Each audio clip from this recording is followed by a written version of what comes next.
अस्सलाम वालेकुम ख़वातीन हज़रात, खुश आमदीद। जॉय ऑफ जस्टिस जो है, जैसे कि नाम से है, लॉ फर्म्स तो बहुत सी हैं, मगर यहाँ पे हमारा ख़ास मकसद ये है कि लोगों के लिए ऐसी कानूनी जो उनको मालूमात नहीं है उसमें आसानियाँ फ़राहम करना कि जो डिस्ट्रेस है, जो परेशानी है, उसको कम से कम किया जा सके साइल के लिए, और वो समझ सकें कि उनके हकूक़ क्या हैं। शादी जो है जब जोड़े करते हैं तो वो ये चाहते हैं कि जो मुआशरे की इकाई है वो साथ साथ मिलकर, जैसे कि अंग्रेज़ जो हैं वो जब शादी करते हैं तो कहते हैं till death do us part, और पाकिस्तान में भी शादी से पहले कहते हैं कि तुम नहीं तो मैं नहीं, मैं नहीं तो तुम नहीं, मगर शादी के बाद कुछ इस तरह से हो जाता है कि आज मैं नहीं या तुम नहीं। तो ये जो सिलसिला है, ये जो झगड़ों की एक प्यार के बंधन में, एक खूबसूरत बंधन में, ये जो लव बर्ड्स होते हैं वो कब और क्यों एंग्री बर्ड्स बन जाते हैं, इस पे हम बात करेंगे। और इसमें कानून हमें क्या प्रोटेक्शन देता है, क्या हमारे राइट्स हैं, राइट्स वायलेट हो जाएं तो कहाँ पे हमें राब्ता करना चाहिए। सबसे पहले बलीगुर रहमान साहब सीनियर एडवोकेट हैं, वेलकम टू द शो, और मिस निदा असलम, और उनके साथ तशरीफ़ रखते हैं साद सलमान और बारान शिनवारी साहब। Thank you. अगर कोई मुस्लिम खातून पाकिस्तान में रहते हुए तलाक लेना चाहे तो या अपनी शादी ख़त्म करना चाहे तो पाकिस्तानी कानून के मुताबिक उसकी क्या जो है वो हकूक़ हासिल हैं उसको, इसके बारे में। सबसे पहले जब शादी होती है, निकाहनामा है, सबसे पहला हक जो है ख़ातून को पाकिस्तान का कानून जो है उस वक्त फराहम करता है, अगर वो चाहें, दोनों मियाँ बीवी राज़ी हों, तो तलाक जो निकाहनामे में तलाक का जो हक है वो औरत को तकवीज़ किया जा सकता है। जो ख़ातून है उनको ये हक उसी वक्त हासिल हो जाता है जैसे मर्द को हक हासिल है कि वो जब चाहे तलाक अनाउंस कर सकती है, ये हक उनको भी निकाहनामे के ज़रिए दिया जा सकता है। और मर्द का हक जो है वो सल्ब किया जा सकता है। मर्द के पास भी हक मौजूद है कि वो शादी ख़त्म कर सकता है, बस पैरेलल कर दिया गया, उनको बराबर कर दिया गया कि ये हक खातून के ऐसा तो नहीं हो सकता कि निकाहनामे में कोई ऐसी शिक डाल दी जाए कि मर्द के पास अब तलाक देने का हक खत्म, नहीं, ये मुमकिन नहीं के पास नहीं, ये मुमकिन नहीं है। लेकिन उसके साथ साथ जो है खातून को भी दे दिया जाता है कि दोनों मियाँ बीवी जब चाहें ये रिश्ता चाहें तो वो आपस में ख़त्म कर सकते हैं, उनको किसी अदालत में किसी इदारे से रुजू करने की ज़रूरत नहीं है। इसके बाद दूसरी सूरत आ जाती है कि अगर ये हक उन्होंने निकाहनामे के अंदर उनको नहीं दिया गया तो उसके बाद दूसरा मामला शुरू हो जाता है। एक मुस्लिम मैरिज रेजोल्यूशन एक्ट 1939 के तहत उनको जो कुछ ग्राउंड्स बताई गई कि अगर कुछ ऐसे मामला पेश आते हैं जिसके अंदर वो एक सारे मामला जो है लिस्ट किए गए, मिसाल के तौर पे अगर खामद बगैर शादी की इजाज़त के दूसरी शादी कर लेते हैं तो खातून को हक हासिल हो जाता है कि वो अदालत से रुजू करके इस बुनियाद के ऊपर अपने तलाक का मुतालबा कर सकती हैं। ये राइट इस्लामिक राइट है, ये पाकिस्तान के कानून में है, और ये इस्लामी नज़रियाती कौंसल और तमाम जो फ़ुक़हा कराम है इनकी जो मुशावरत से ये कानून जो है बनाया गया मुस्लिम लॉ के तौर के ऊपर।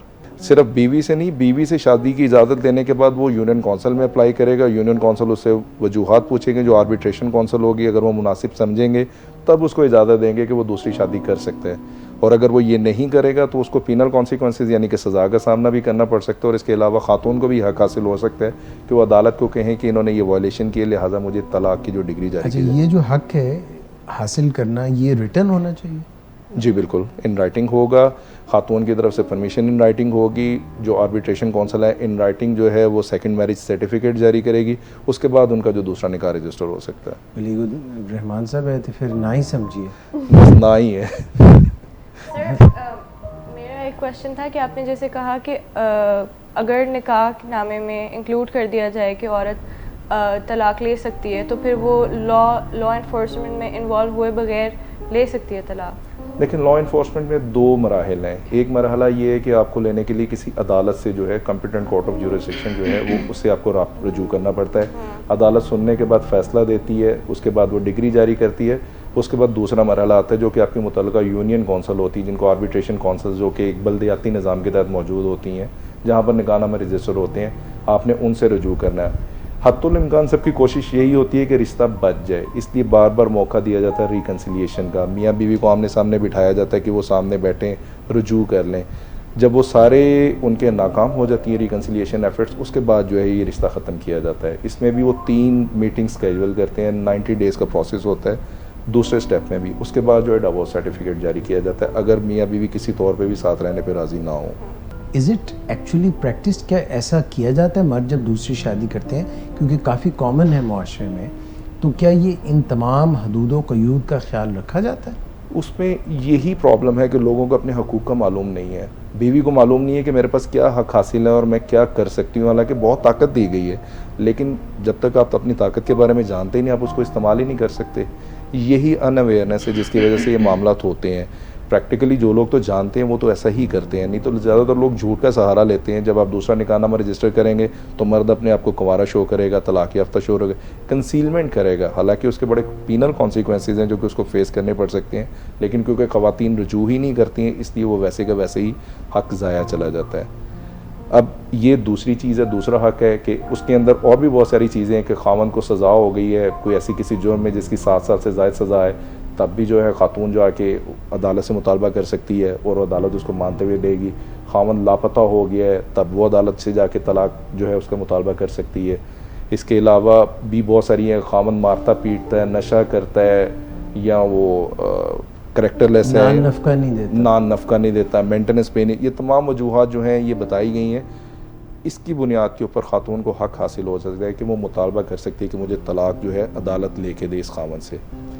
तलाक और खुला के लफ्ज़ को बार बार सुनते हैं, क्या इनमें कोई फ़र्क भी है ये, और अगर है तो क्या फ़र्क है दोनों? बिल्कुल जी, तलाक और खुला में दोनों में फ़र्क है। सबसे बेसिक फ़र्क तो ये है कि अगर खुला है तो खुला बीवी की तरफ से मांगी जाती है। जो तलाक है अगर तो उसको निकाहनामे में क्लॉज नंबर 18 जो शिक 18 हमारी है, अगर उसमें हक दिया गया है निकाहनामे में, वहाँ पर उसको कट नहीं किया गया अनफॉर्चुनेटली, जैसे बलीग भाई ने ज़िक्र किया कि हमारे माशरे में क्योंकि उसको अच्छा नहीं समझा जाता, तो बिफ़ोर ब्राइड एंड ग्रूम उस निकाहनामे को साइन करें उस शिक को पहले ही काट दिया जाता है। अगर आपको वो शिक में हक दिया गया है तो डाइवोर्स में जो औरत है, जो बीवी है, वो अपना डेफर्ड डावर जो गैर मुअज्जल उसका हक महर है उसकी हकदार होती है। जो खुला है उसके अंदर उसको अपना हक महर छोड़ना पड़ता है। जो उसको हक महर दिया गया है, हमारे 2 तरह के हक महर होते हैं, एक जो शादी के वक्त औरत को दिया जाता है और एक जो बाद में डिसाइडेड होता है डिवोर्स के जब इश्यूज डिस्प्यूट्स खड़े हो जाते हैं, डिवोर्स अगर तलाक मुअज्जल और गैर मुअज्जल, जी मुअज्जल जो है वो तो प्रॉम्प्ट उसी टाइम पे कर देते हैं, जो डेफर्ड है वो बाद का होता है। अगर तो डिवोर्स गैर मुअज्जल डेफर्ड डावर है बेसिकली, अगर डिवोर्स जो है वो हो जाती है, आपस में हो जाती है, खुला ले लेते हैं, तो वो डेफर्ड डावर जो है वो बाद में क्लेम कर सकते हैं। यहाँ तक भी राइट दिया गया कि डेफर्ड डावर बीवी क्लेम कर सकती है अपने हस्बैंड से at any moment. It's not कि वो सिर्फ डिसोल्यूशन ऑफ मैरिज पे ही मांग सकती है, वो किसी भी टाइम अपने हस्बैंड से उसको तलब कर सकती है कि मुझे अपना वो वाला हक महर भी चाहिए है और उस हस्बैंड को देना पड़ेगा जी एट एनी टाइम। और खुला के अंदर एक बेसिक डिफरेंस ये है कि औरत को अपना जो हक महर है वो छोड़ना पड़ता है। Right after the break.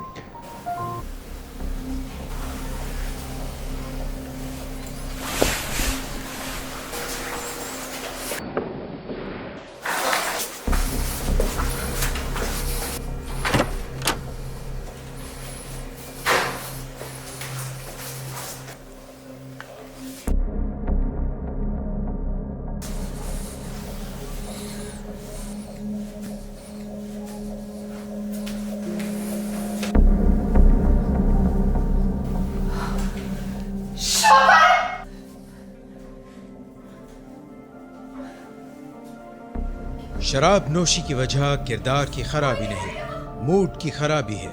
शराब नोशी कभी भी नशे की बीमारी में बदल सकती है। नशे की बीमारी हर स्टेज पर काबिले इलाज है। मदद हासिल कीजिए, क्योंकि वो ऐसा नहीं करेगा।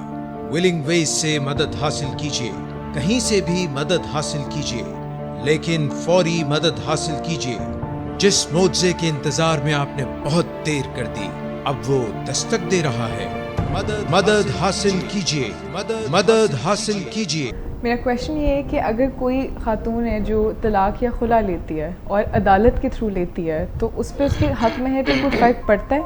अगर पड़ता है तो क्या फ़र्क पड़ता है? दरअसल जैसे ही निदा ने बताया कि आपको सरेंडर करना पड़ता है, आपको अपना डॉवर सरेंडर करना पड़ता है, लेकिन ये सिर्फ़ और सिर्फ खुला की सूरत में है।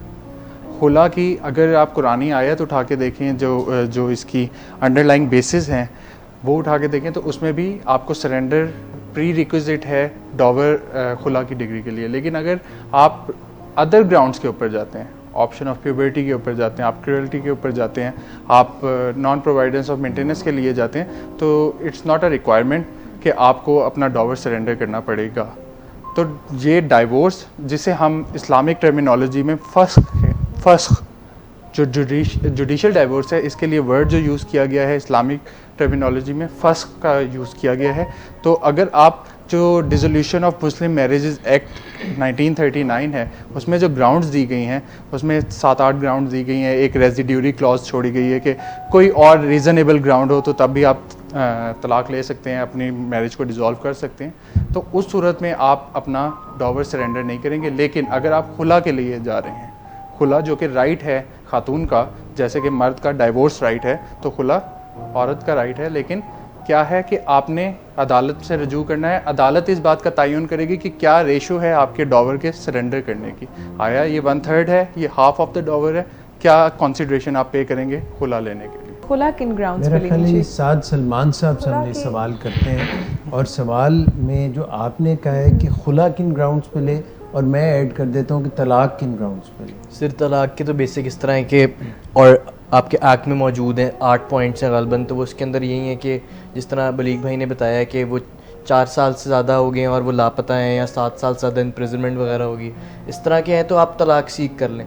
खुला के अंदर ये आप बेसिक राइट्स आप मर्द से रुजू करते हैं और वो कहते हैं कि मैं आपको तलाक नहीं देना चाहता, या उनकी कोई अंडरस्टैंडिंग नहीं हो रही है, तो फिर वो जाके कोर्ट से खुला सीख कर लें। उसके ऊपर कोई भी वजूहत हो सकती हैं उन 8 से अलावा, अगर वो उसमें नहीं आ रही हैं उन 8 में, तो फिर वो किसी और बात के ऊपर अगर खुला लेना चाहती है जिसमें बहुत बेसिक है, आपके मुझे आपकी शक्ल नहीं पसंद है, आप उस पर भी खुला ले सकते हैं। यहाँ तक आपको राइट दिया गया है, इतना सिंप्लीफाई कर दिया। टू ऐड मोर जी, दरअसल डिसोल्यूशन ऑफ मैरिज जो है उसकी कुछ मोड्स हैं जिसके अंदर आप, मैंने जैसे बताया कि फस्ख है, ये वर्ड लिया गया है, और उसके बाद इस्लामिक टर्मिनोलॉजी में वर्ड यूज़ किया गया, खुला है इस्लामिक टर्मिनोलॉजी में वर्ड यूज़ किया गया, तलाक इस्लामिक टर्मिनोलॉजी में देखा है।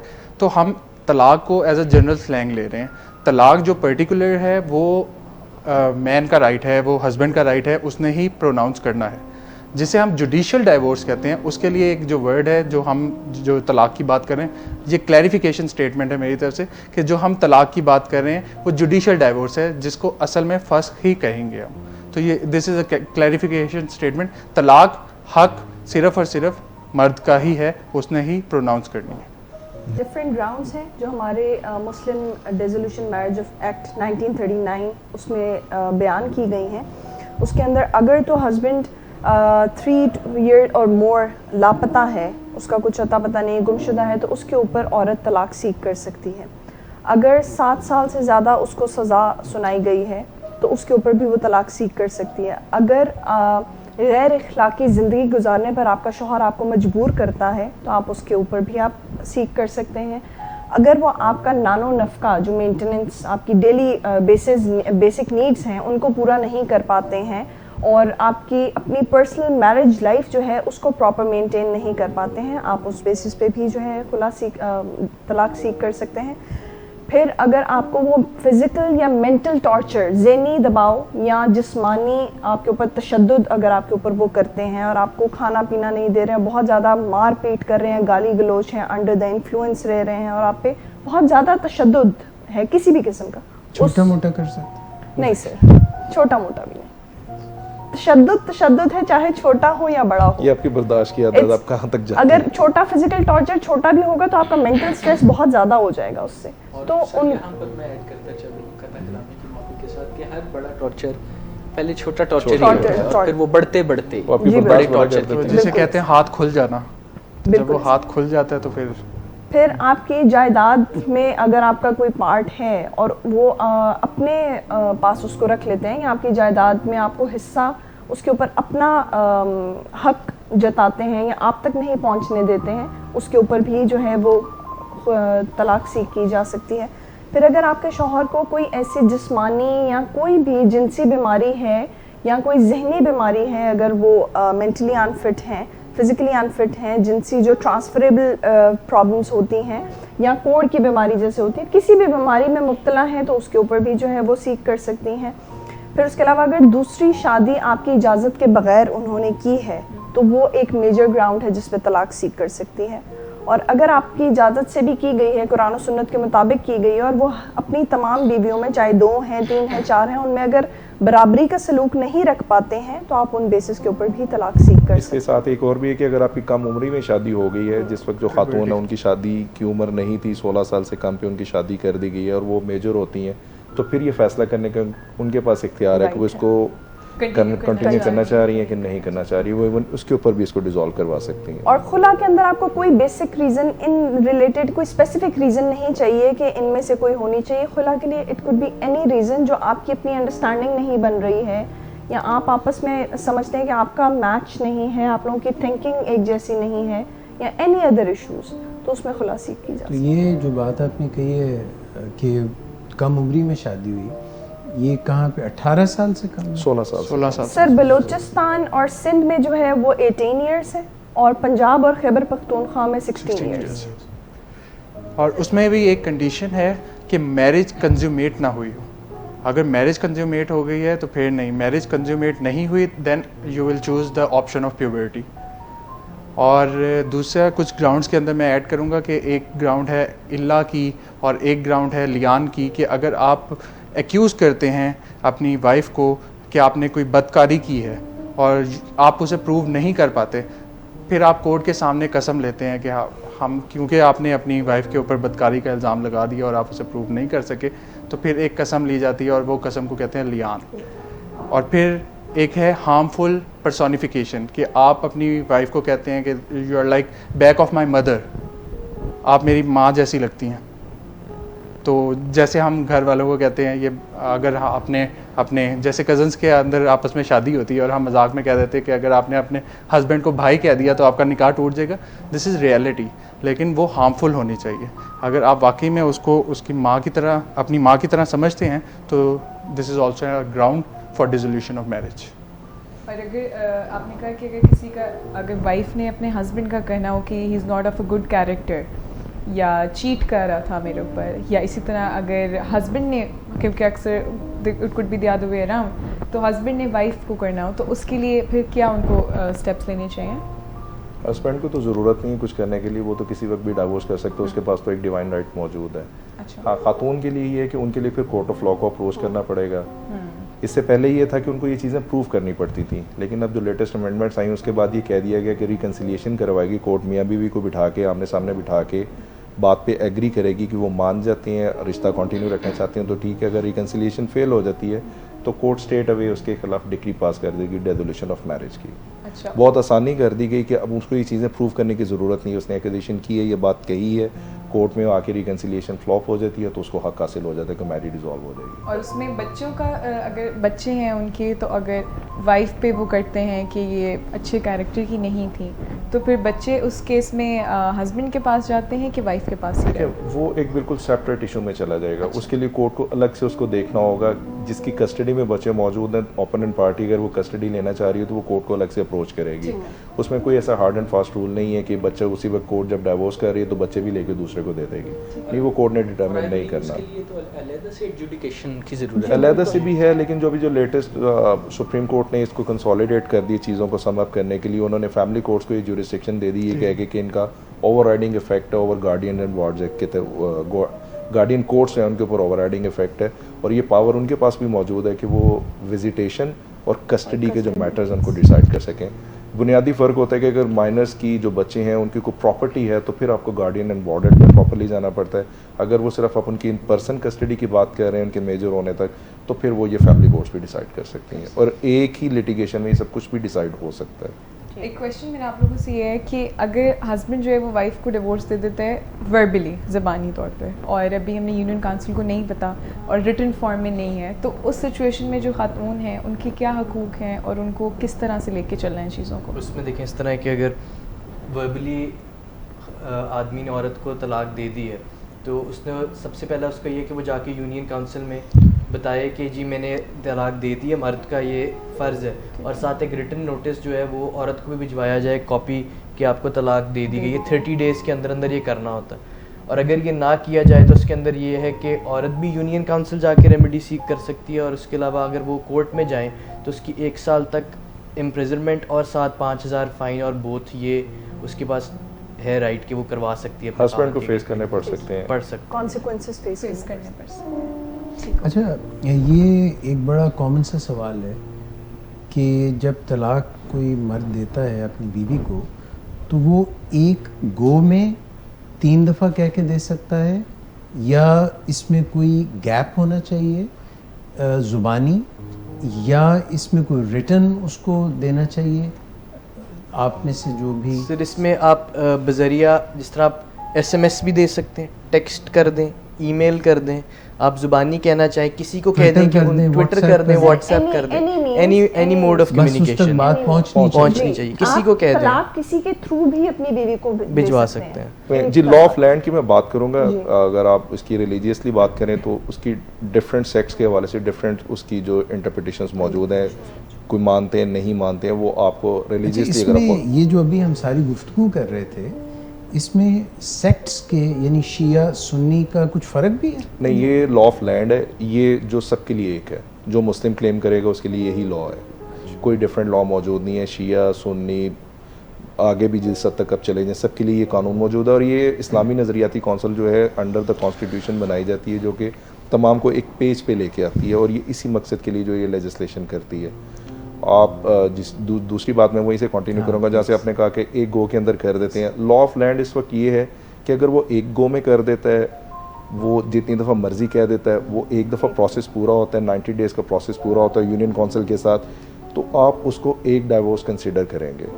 वो 90 दिन का प्रोसेस पूरा करने के बाद भी आपस में शादी रुजू कर सकते हैं बगैर किसी तीसरे शख्स से शादी किए। एक दफ़ा वाला राइट निकल गया, अब 2 रह गए। अब 2 रह गए। दूसरी की दफ़ा फिर ये प्रैक्टिस दोहराई जाएगी, यानी कि जब तक 3 दफ़ा डाइवोर्स सर्टिफिकेट यूनियन काउंसिल से जारी नहीं हो जाता, तब तक मियाँ बीवी के पास ये मौजूद है कि वो आपस में सुलह कर सकते हैं। 3 दफ़ा, एक दफ़ा में कह देना का 3 मतलब अगर आपने एक शख्स ने खड़े खड़े कह दिया मैंने तलाक दी तलाक दी तलाक दी, जैसे फिल्मों में होता है, जैसे फिल्मों में होता है, वो एक ही कंसीडर होगी एज पर लॉ। उसके बाद वो यूनियन काउंसिल में अप्रोच करेंगे, वो 3 दफ़ा बुलाएगा, 3 दफ़ा नोटिस जारी किया।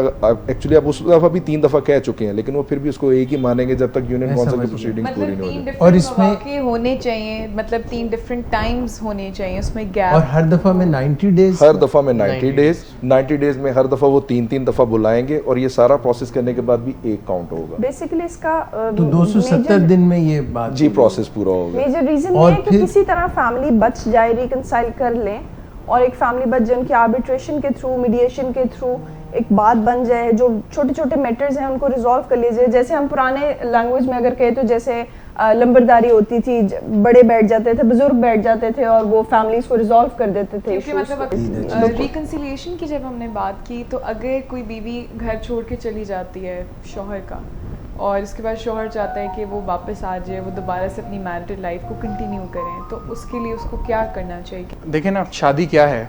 शादी एक अल्लाह ताला की तयन करदा हदूद है, उसके अंदर रहना होता है। कोर्ट इस चीज़ को असेस करती है कि आया कि वो हदूद कायम है या अब नहीं रहा जा सकता। खुला भी इसी चीज़ का नाम है, कोर्ट इसी का ही तयन करती है कि अब अल्लाह ताला की तयन करदा हदूद के अंदर ये जो स्पाउसेस हैं, ये जो मियाँ बीवी हैं, ये नहीं रह सकते। बीवी घर छोड़ के चली गई है, वो जो आपके राइट्स हैं, कॉन्जुगल राइट्स हैं, वो सस्पेंड हो गए। आप matrimonial rights and obligation perform नहीं कर सकते, उनको रीस्टोर करवाना है। उस रिस्टोरेशन के लिए पहले तो यही होता है कि घर वाले आपस में जाके बात करते हैं कि किसी तरीके से ये मामला सुलझ जाए। अगर वो मामला नहीं सुलझता तो आपके पास रजू करना है, आपने कोर्ट से रजू करना है, और उन्हें कहना है कि हमारे राइट्स को रिस्टोर किया जाए, लड़की को, वाइफ को घर भेजा जाए, और मैं उसको रखना चाहता हूँ। लेकिन ये जो डिग्री है, अगर ये डिग्री हो जाता है, कोर्ट कहती है हाँ वाइफ को वापस आना चाहिए, तो इसकी हैसियत लॉ में बहुत कम है। इसका इफ़ेक्ट है लेकिन इसकी हैसियत बहुत कम है। क्यों? आप किसी को फोर्स नहीं कर सकते कि वो आपके साथ रहे। हमारे जो ज़ाब्ता दीवानी है सिविल प्रोसीजर कोड जो है उसका ऑर्डर 21 रूल 32 है, जो एक मोड बताता है कि रेस्टिट्यूशन ऑफ कॉन्जुगल राइट की डिक्री को इन्फोर्स कराया जा सकता है जहां औरत के पास ये मौका मौजूद है कि वो डिक्री को एग्जीक्यूट कर सकती है और वो नहीं करती तो उसकी जितनी पर्सनल बिलोंगिंग्स या पर्सनल प्रॉपर्टी है उसको अटैच किया जाएगा।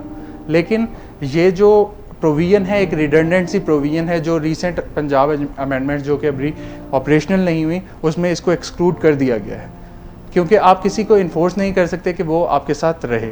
लेकिन इसका इफ़ेक्ट क्या है, जब लड़की वाइफ खुला के लिए जाती है और वहाँ पे मेंटेनेंस भी क्लेम कर रही होती है कि इसने मुझे नानो नफ़का नहीं प्रोवाइड किया, इतने सालों का नानो नफ़का नहीं प्रोवाइड किया, तो ये रेस्टिट्यूशन ऑफ कॉन्जुगल राइट्स जो है, ये रिसेंट जो हमारी हाई कोर्ट है इसने जजमेंट दी कि ये जो रेस्टिट्यूशन ऑफ कॉन्जुगल राइट्स का दावा है ये इफ़ेक्ट करेगा उसके मेंटेनेंस के राइट को, क्योंकि वो खुद नहीं रहना चाह रही, मर्द तो रखना चाह रहा है।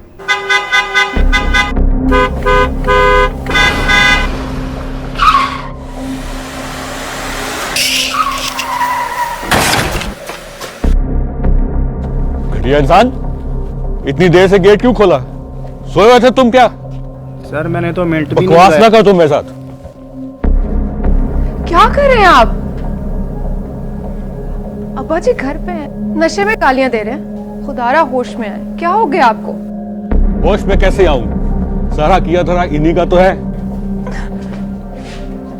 शराब नोशी की वजह किरदार की खराबी नहीं, मूड की खराबी है। शराब नोशी कभी भी नशे की बीमारी में बदल सकती है। नशे की बीमारी हर स्टेज पर काबिले इलाज है। मदद हासिल कीजिए, क्योंकि वो ऐसा नहीं करेगा। विलिंग वेज से मदद हासिल कीजिए, कहीं से भी मदद हासिल कीजिए, लेकिन फौरी मदद हासिल कीजिए। जिस मुआवजे के इंतजार में आपने बहुत देर कर दी, अब वो दस्तक दे रहा है। मदद हासिल कीजिए, मदद हासिल कीजिए, मदद हासिल कीजिए।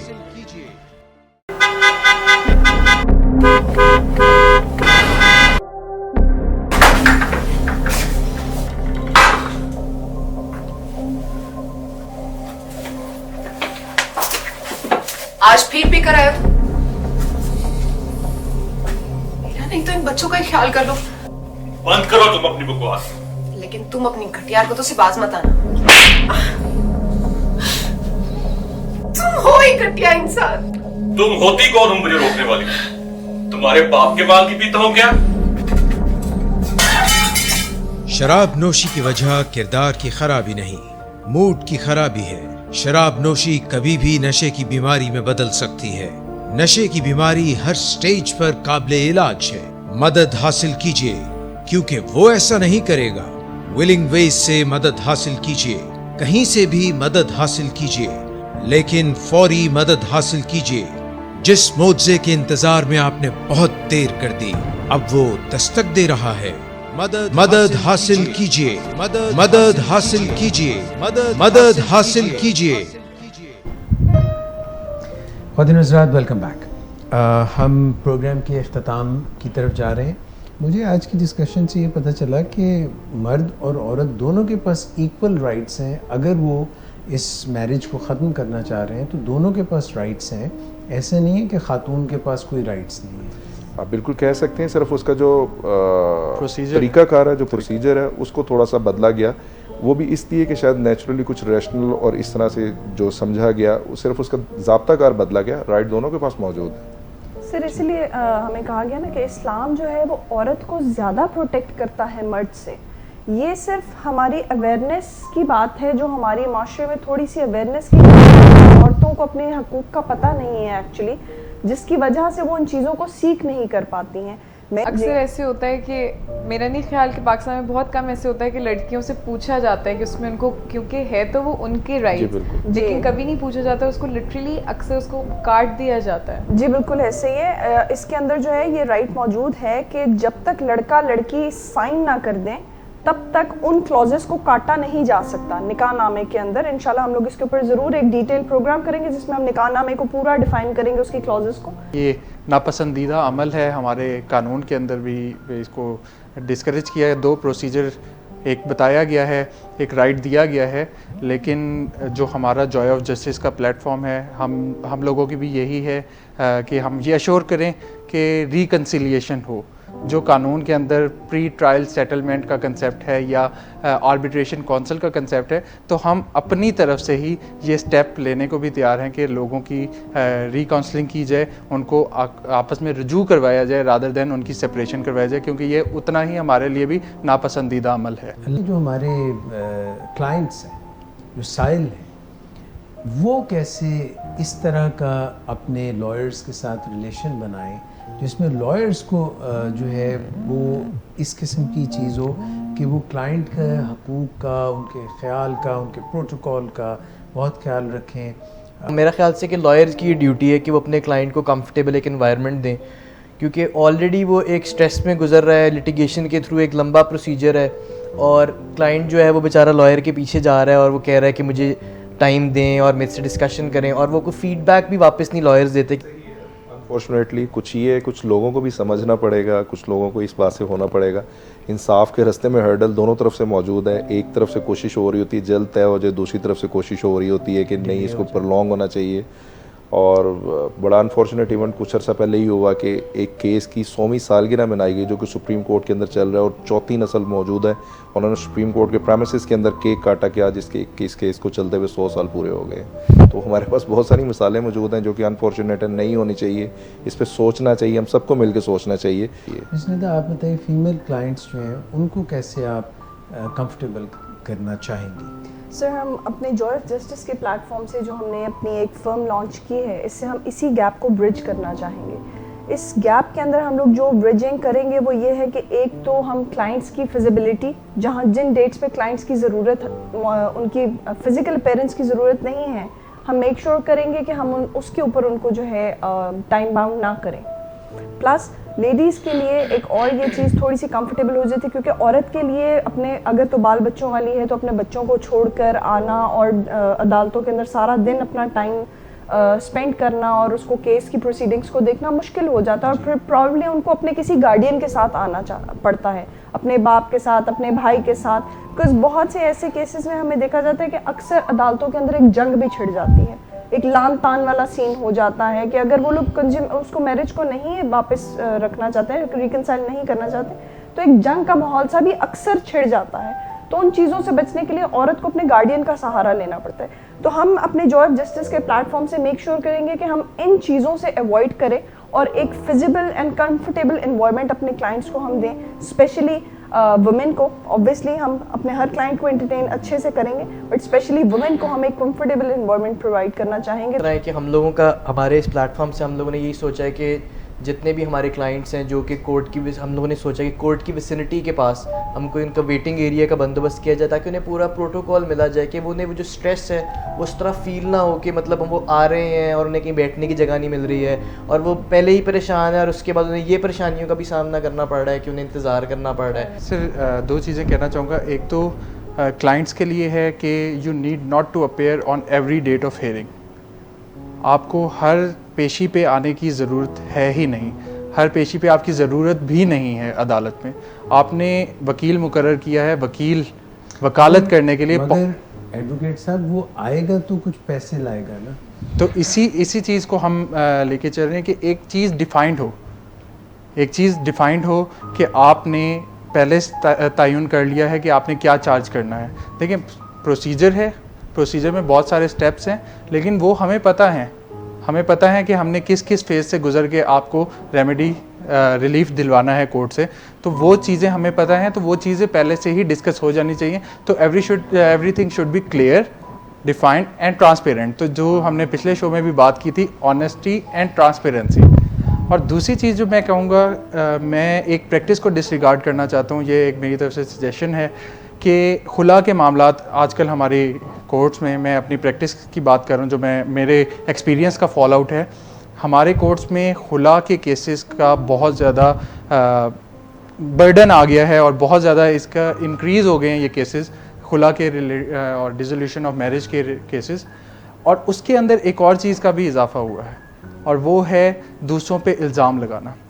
मर्द की तरफ से केस लाया गया है तो ख़ातून के ऊपर इल्ज़ाम लगाया जाएगा, ख़ातून की तरफ से केस लाया गया है तो मर्द के ऊपर इल्ज़ामात लगाए जाएंगे। वो बेबुनियाद, जो चीज़ आप प्रूव नहीं कर सकते, खुदारा रोकें ख़ुद को कि इस तरह का इल्ज़ाम लगाएं अपनी प्लीडिंग्स में भी। बहुत अच्छा इनिशिएटिव है कि जो law firm Joy of justice start कर रहे हैं कि उसमें क्लाइंट सेंटर्ड आप लोगों की अप्रोच है बजाय कि लॉयर सेंटर्ड अप्रोच हो, जिसकी वजह से कन्वीनियंट एक हमारे क्लाइंट्स को जो है वो एक माहौल मिलेगा। बिकॉज़ मोस्टली लोग जैसे मिस मनहल ने भी कहा था कि जानते हुए भी अपने हकूक़ की तरफ नहीं जाते, फ़ाइट नहीं करना चाहते, बिकॉज़ उस सब में इतना टायरसम वो सारा प्रोसीजर होता है, इतनी खवारी होती है, तो लोग कहते हैं कि रहने ही दें, अपनी हकूक़ छोड़ देते हैं। तो आई गेस ये बहुत एक वंडरफुल, एक बहुत अच्छी सी एक इनिशिएटिव है कि जिसमें क्लाइंट सेंटर अप्रोच है हमारी, और हम क्लाइंट को कन्वीनियंट करना चाह रहे हैं, ना कि अपने आप को कन्वीनियंट रख के काम करना चाह रहे हैं। लॉयर ने हमें हायर किया। थैंक यू सो मच इस अप्रिसिएशन के लिए, we take it as a compliment, और हम कोशिश करेंगे इंशाल्लाह इन चीज़ों को ऑनेस्टी एंड ट्रांसपेरेंसी के साथ लेकर चलें, बिकॉज बहुत ज़रूरी है एक चेंज लेकर आना, और प्रॉब्ली हमारा ये मोटिव है कि उस चेंज की लहर हम बनेंगे इंशाल्लाह। सिर्फ इतनी बात करूँगा कि रिश्ता खूबसूरती से ही निभता है, अगर आप उसको नहीं निभा सकते तो ऐसा तरीके से ख़त्म कर दें, बजाय इसके कि आप उसको उछालें, अपने लिए मुश्किल करें, मस्क ना करें। आप तमाम लॉयर्स का बहुत बहुत शुक्रिया जॉय ऑफ जस्टिस के पैनल से।